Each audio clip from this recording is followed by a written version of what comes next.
एक सूफी कहावत है, जनरली मैं सूफी इस पे जाता नहीं हूँ, लेकिन एक सूफी कहावत है, लेकिन कहावत बड़ी प्यारी है, इसलिए यहाँ पे लोगों के साथ शेयर करना चाहूंगा।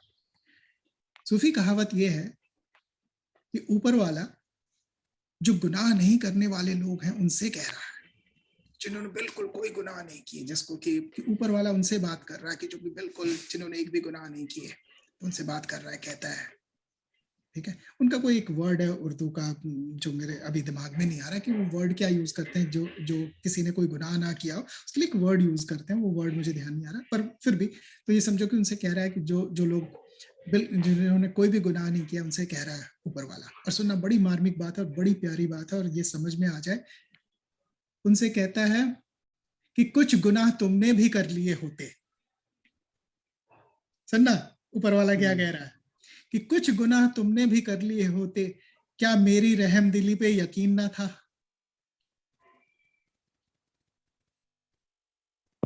तो कमलेश जी, आपको भी मैं यही कह रहा हूं कि कुछ गुनाह आप भी कर लो, कुछ चीटियां आप भी मार लो, क्या उसकी रहम दिली पर यकीन नहीं है? सही बात है, बहुत सही। बिल्कुल सही बात है। और फिर सबसे बड़ी बात, तो कर्म तो शरीर कर रहा है, आत्मा कर नहीं रही है। बिल्कुल। और मैंने तो शुरू से डे वन से सिखाया कि अपने सारे कर्म कृष्ण को देते जाओ, अच्छे भी बुरे भी जो भी हैं, सोचना ही नहीं है कि अच्छे हैं कि बुरे हैं।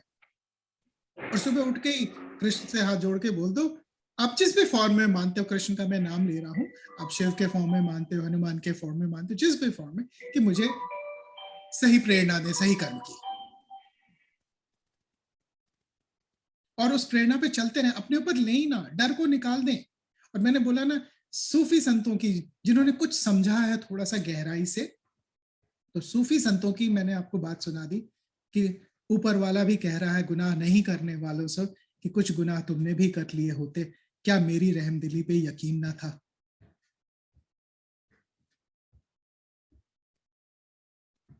ऐसे आदमी को जिसने इतने गुनाह किए थे, उसको जब तारण मिल गया। हाँ, अपना समय व्यर्थ ना करें कि कुछ चींटी मार दी या मर गई, उसका गुनाह कौन लेगा और क्या होगा। भगवान ने कोई स्टैटिस्टिक्स इस तरह से नहीं बना रखा है जो, और भगवान को अगर कुछ चाहिए तो वो आपका ध्यान चाहिए, आपका इंटेंशन चाहिए, आपकी मनोवृत्ति चाहिए। आपका शरीर तो यहीं रह जाना, आपके और आपके कर्म आपके शरीरों से, आपके शरीर से जुड़े हुए हैं, और शरीर मिट्टी का यहीं पे रह जाएगा। तो भगवान को कुछ देना है तो आप अपना ध्यान दो भगवान को, आप अपना मनोवृत्ति दो भगवान को, अपना मेंटल, अपना माइंड दो भगवान को, कि उनके आगे वो समर्पण करो। आप लाख मर्जी कर लो, आप किसी बस में बैठते हो और बस सड़क पे चल रही है और उसके नीचे जितने चींटी मच्छर जो भी मर रहे हैं, बस के जितने यात्री हैं उनके अकाउंट में उस हिसाब से तो वो जा रहा है, जमा हो रहा है। आप लाख कर लो, आप उससे बच ही नहीं सकते हो। काल कोठरी में रह रहे हो, कालिख लगेगी, डरो मत।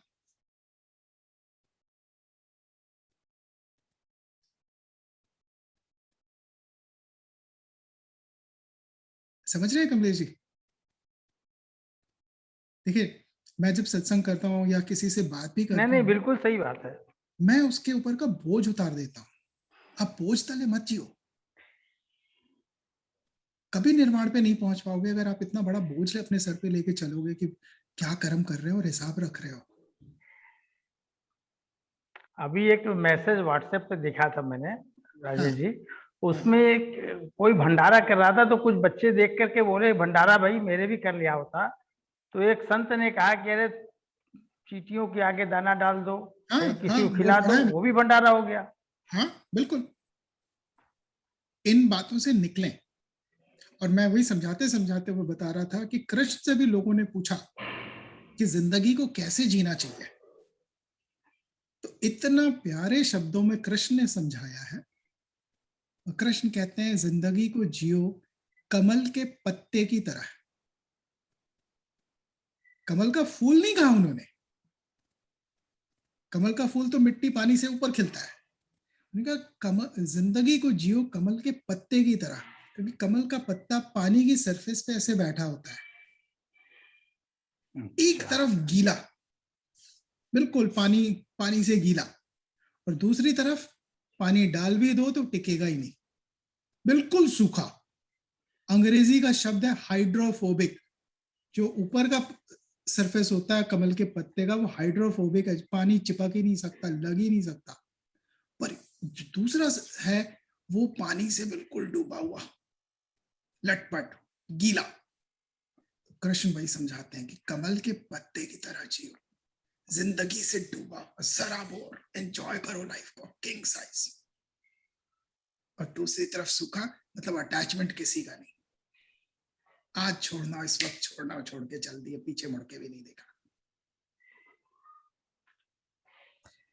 सही बात है। वो कभी डिटैच नहीं हो सकता जिसने जिंदगी को एंजॉय नहीं किया, जिया नहीं, पानी से सराबोर, जिंदगी से भरा हुआ, डूबा हुआ।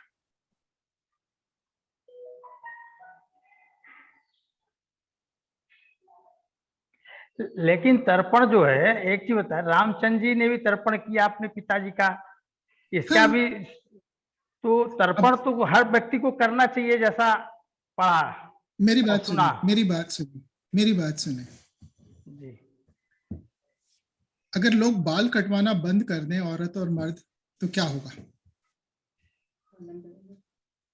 बाल तो बढ़ेंगे ही बढ़ेंगे, और दोनों की सबको ये पहचान दिखा, खत्म हो जाएगी, और दोनों की पहचान खत्म हो जाएगी बालों से जो है।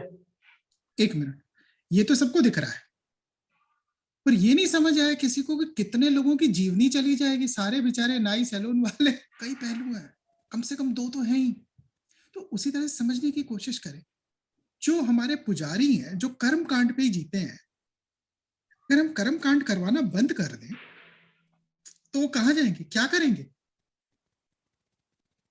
अब इस चीज को समझे कि हमारा जो भी इनकम होता है ना, किसी का भी, उस इनकम में बहुतों की हिस्सेदारी है, और उसी उसी हिसाब से कर्म बटे हुए हैं। तो कुछ कुछ जो है सो पुजारियों को भी जाता है हिस्सा, जो उनसे कर्म कांड कराते हैं और उनको देते हैं, तो उनको भी जाता है, उनकी भी जीवनी चलती है। हम जाते हैं नाई के पास, बाल कटवाते हैं, नाखून कटवाते हैं, मैं जस्ट एक समझाने के लिए बता रहा हूं। तो उस तरह से बहुत सारे प्रोफेशंस चलते हैं, बहुत सारी चीजें चलती रहती हैं, सबकी और जीविका का आधार है। सबकी जीविका का भी आधार है। और मैं ये नहीं कहूंगा कि कोई भी कर्म कांड है, चाहे वो तर्पण का ही क्यों नहीं है, कि वो कंप्लीटली मीनिंगलेस है। मैं ये नहीं कहूंगा कि हम लोग मोक्ष के निर्वाण की बातें कर रहे हैं, लेकिन हमारा शरीर तो इस मिट्टी के ही दुनिया में रह रहा है ना, पंचतत्व की दुनिया में ही रह रहा है ना। सही बात है। तो पंचतत्व से रिलेटेड जो जितने भी एक्टिविटी है, काम है, वो चलते रहने चाहिए। तर्पण में कोई बुराई भी नहीं है। इसीलिए मैं किसी सेशन में लूंगा मूर्ति पूजा, कि मूर्ति पूजा के खिलाफ बहुत लोगों ने बोला है, सनातन के भी लोगों ने मूर्ति पूजा के खिलाफ बोला है। मूर्ति पूजा के ऊपर से भी रहस्य उठाना चाहूंगा मैं। और अगर मूर्ति, मैं एक सिर्फ सवाल पूछ रहा हूं कि अगर मूर्ति पूजा बंद हो जाए तो मंदिरों की कोई जरूरत रह जाएगी? भाई हम कहते हैं मुसलमान लोग तो मूर्ति पूजा नहीं करते, लेकिन मस्जिद तो है ही है। लेकिन वहां नमाज तो करते हैं ना वो लोग। मैं ये जी। कह रहा हूं कि अगर मूर्ति खत्म हो जाए, मूर्ति हटा दी जाए, तो मंदिर का औचित्य रह जाएगा क्या? मैं ये कह रहा हाँ, मंदिर का औचित्य नहीं रह जाएगा। लेकिन भैया हूं। फिर भी मंदिर रहेंगे, लोग इकट्ठे होंगे, प्रेयर नहीं नहीं, फिर तो वो सामूहिक एक, करेंगे। फिर वो मंदिर नहीं ना, वो एक फैसिलिटी बन जाएगा। जैसे एक मस्जिद की स्थिति चल रही है, वो स्थिति होगी फिर। एग्जैक्टली इस चीज में मैं भारतीय कॉन्स्टिट्यूशन को थोड़ा सा नंबर दूंगा कि उन्होंने ये रिकॉग्नाइज कर दिया है कि मस्जिद इज अ फैसिलिटी।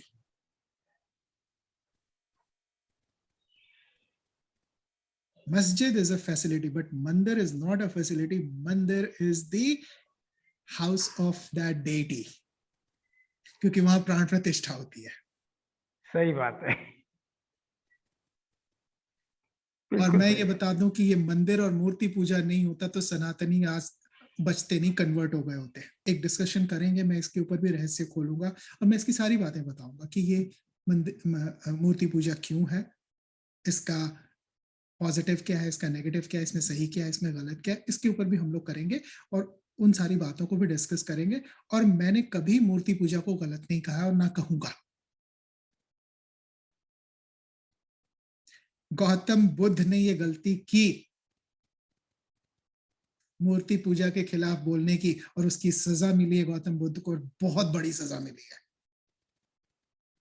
और लोग यहाँ पे हैरान होकर सुन रहे होंगे कि गौतम बुद्ध को क्या सजा मिली। सुन लो आप लोग, सब लोग, गौतम बुद्ध को यह सजा मिली कि जिस मूर्ति पूजा के खिलाफ उन्होंने बात की, आज दुनिया में सबसे ज्यादा मूर्तियां किसी की हैं तो गौतम बुद्ध की हैं।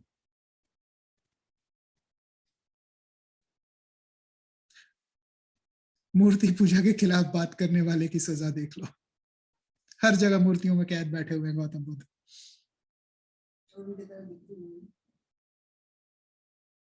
ठीक है, इसीलिए मैं ये मूर्तियों और मूर्ति पूजन के ऊपर मैं एक अलग से सेशन करूंगा, शायद एक से ज्यादा बड़ा सेशन हो। लेकिन मूर्ति पूजा को अगर हम लोग नहीं समझेंगे तो हम सनातन को समझ नहीं पाएंगे। जब इंसान एनलाइटेंड हो गया, मैं यहाँ पे कुछ कहना चाहता हूँ, जब इंसान एनलाइटेंड हो गया तब वो कहता है मूर्ति पूजा जरूरत नहीं है। लेकिन वही वो रास्ता था जिस पे चल के तुम वहां तक पहुंचे।